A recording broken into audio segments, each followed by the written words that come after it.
Magprito tayo ng tilapia. Yan ang ating ulam ngayong tanghali. At yan lang ang ating nahuli. Tilapia. Tilapia.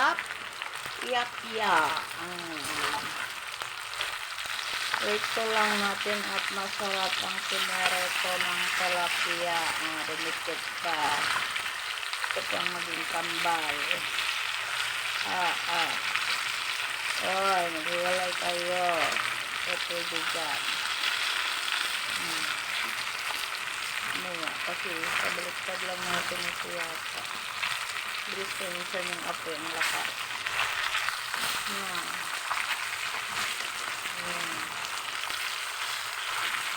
Dulas na paeg. Lumakas na naman yung apo siguro.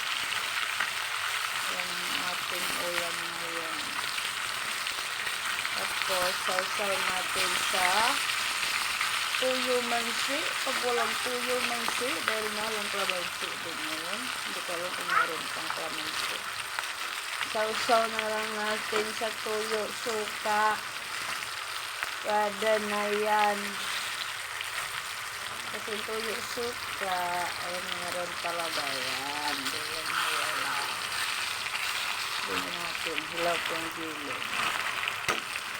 Ayan ang recipe.